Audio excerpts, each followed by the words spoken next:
What have you learnt from your audience feedback? The genre of my music videos, indie pop, as Sheeran's music videos often include aspects of these genres within his videos. The target audience for my media product are predominantly men and women from the Pacific age group of 16 to 25 who enjoy listening to Ed Sheeran's songs and are interested in the genre of indie pop music.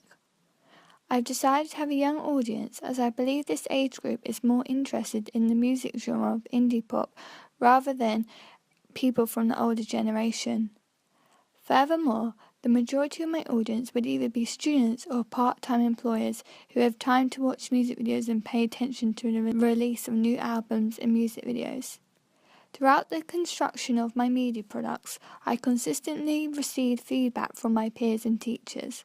This was an important element in the production of my music video and ancillary tasks, as feedback helped me to clarify my ideas and highlight my strengths and weaknesses, enabling me to adapt my work and make original changes to suit my intended audience. When completing the research and planning process, I created a questionnaire using the free online program SurveyMonkey to gain a further understanding of who my target audience was and what they looked for in all three media products. I asked a varied selection of questions, including closed and open questions, to produce quantitative and qualitative data, enabling my audience to express their opinions and overall thoughts more deeply.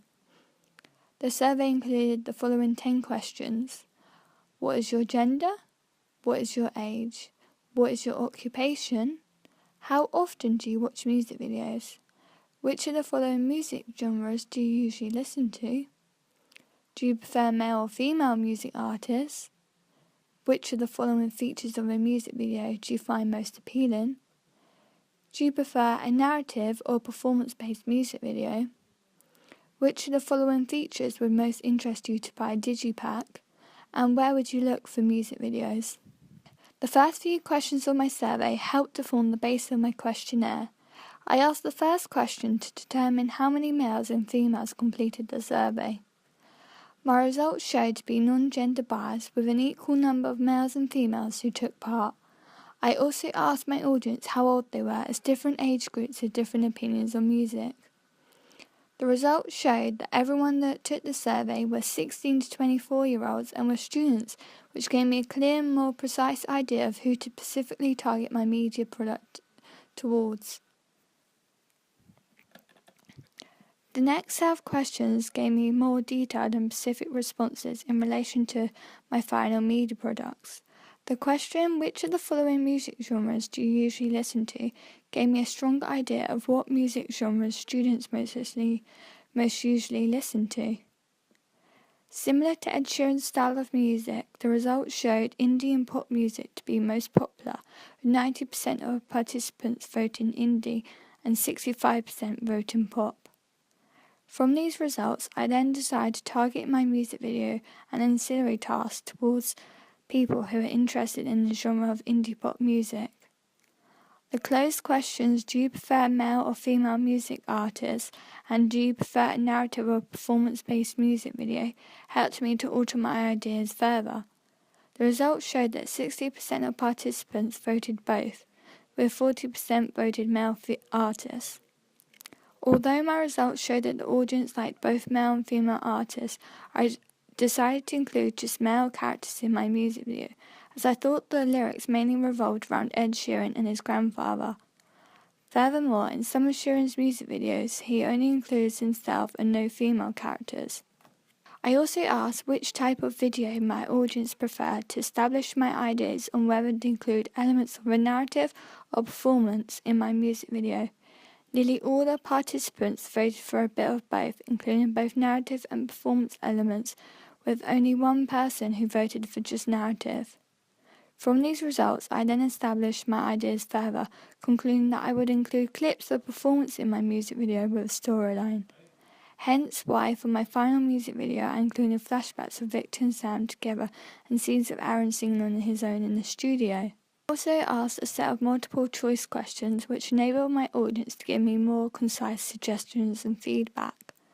I asked my audience what specific features they find most interesting in music videos and digipacks.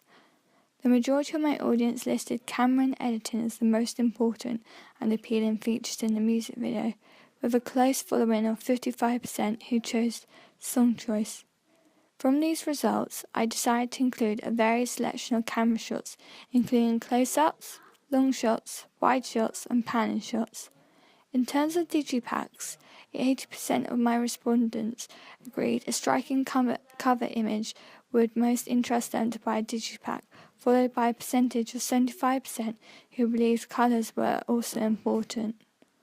I found these results to be very helpful when I came to create my digipack, as I focused heavily on what cover image and colours I was going to include. For the final question of my questionnaire, I asked my audience how they would typically consume music videos. This was an important question as it gave me a clear insight on how my music video will be viewed.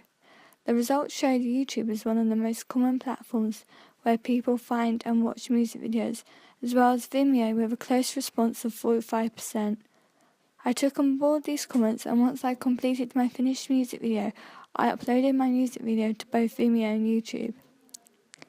Furthermore, I also gained feedback from my peers and teachers during the drafting stages of my media products. After reviewing my second draft, my teacher suggested I stabilise some parts of my footage, in particular the piano scene and towards the end of the video, as the two narrative characters are shown to walk away holding hands. He also suggested I use more cutaways as the scenes of Aaron singing are far too long. I acted upon this feedback and decided to do another shoot with Aaron in the studio, filming him from a variety of different angles and compositions. I also divided my footage up and included more narrative shots of my characters, Victor and Sam, to make the narrative parts of my music video appear longer. I also received several suggestions and ideas from my peers Sophie and Geeta, including... Okay, so this is Sophie giving Megan some feedback on her third draft of her music video. It was a really good video and I love the song choice. A couple of things that I think that she perhaps could do a bit better on, improve, is at the beginning, the downward movement onto the house could be a tiny bit smoother, which she can do on Adobe Premiere using the stabilizer tool. Also, it's quite obvious that there are some photos in the music video instead of footage. I'm sure that these are probably just sort of placeholders to tell Megan where or what kind of footage that she's going to put there, but just remember to actually replace them with footage and don't keep the photos in there. The piano playing was really good. The syncing of it to the music was very good. However, sometimes it was a little bit out of focus, so maybe replace that with some footage that wasn't so out of focus. I'd also say in the editing, about halfway through there's a scene with the piano and there's a bit of jerky and jumpy editing that might need to be redone. Also with the editing, I would use less fade transitions because they are a tiny bit distracting and some of them go on for a bit longer than perhaps is needed. The last thing that I think Megan could slightly improve on is to make the link from Aaron to the child to be a bit clearer so that the audience get that Aaron is the child with the granddad a bit more. But other than that, I thought the lip syncing was really good, the piano playing was really good, and the casting, Aaron is the sort of person that I would expect to see singing this kind of indie song, so I think Megan did a really good choice by choosing him. And I love all the flashback things that she's done, like with the chessboard, but I would say include some more chessboard footage. The kite was brilliant, the close-ups of the hands and stuff, I thought they were really good. So yeah, that's it.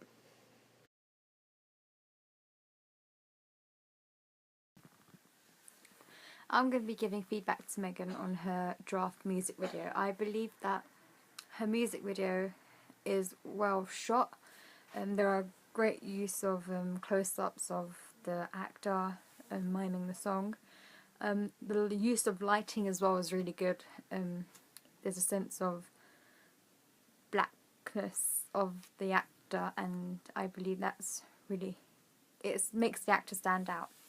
There are also good parts of showing flashbacks, such as the granddad flying the kite with the kid and the chessboard, and there's really good movements of the camera, which is like pan and a tilt, which is really good and effective. Things you could improve is colour grading. There's a lot of colours missing in the music video, and I believe that would be really good to enhance this flashback and sad moment by adding a tone of orange or something slight warm to give it a warm feeling to it. Yeah, that's what I have. I found these responses to be incredibly helpful, as they were by fellow media students providing me with excellent and critical feedback, as they have all made similar products. After receiving feedback, I made various changes, including colour grading, which Geeta suggested, as she believed many colours are missing in the video. I decided to use the fast colour corrector tool and change the colour of my footage, including the hue angle and balance magnitude, to create a blue tone to convey the sad and emotional lyrics of the song. Lastly, after I had finished an almost final draft of my music video, I decided to create another questionnaire through the online program SurveyMonkey, which enabled me to receive critical feedback from my intended audience. In comparison to my initial questionnaire, I asked a series of open questions such as, looking through my music video, what areas of improvement do you believe I should alter to make my music video look more professional and appealing? Many of the comments suggested I should spend more time on the performance parts of my music video and create a diverse of camera shots to make my video seem more interesting. Quite a few people also suggested I should use the editing tool Warp Stabilizer on Adobe Premiere Pro, as there are parts of the video which jump to other bits and there are some scenes which are shaky. Taking these comments on board, I decided to spend more time editing my music video. After I had completed another shoot with Aaron in the studio, I decided to edit these particular scenes using the Warp Stabilizer tool. I found this to be very helpful and effective, as I had used a Steadicam when filming, which caused a lot of my footage to be a little bit shaky. I also created effective zooms, changing the scale and position of my footage to create interesting and effective camera movements. As well as open questions, I also asked several closed questions, such as, do you believe the music video fits with the genre of music and artist Ed Sheeran? This question was really important to ensure my music video fitted with the key conventions of Ed Sheeran's music videos. The results showed that all the participants voted yes, conveying my music video to fit the purpose and genre of typical indie pop music videos. I also asked my audience to rate my music video out of 5, using any number from 1 to 5, where 1 is extremely poor and 5 is excellent. All of the participants chose either 4 or 5, which suggested I was doing the right thing, and with more improvements would make a superb final music video. Overall, I found the most vital format of audience feedback has been conferring with my peers in order to get immediate influence, critical view, and also from the clarification of this feedback from my teacher to get an opinion from someone with an expertise. In conclusion, without the amount of feedback I've received throughout the project, I feel I would not have been able to create as effective products that would cater to a specific audience as much as I already have done.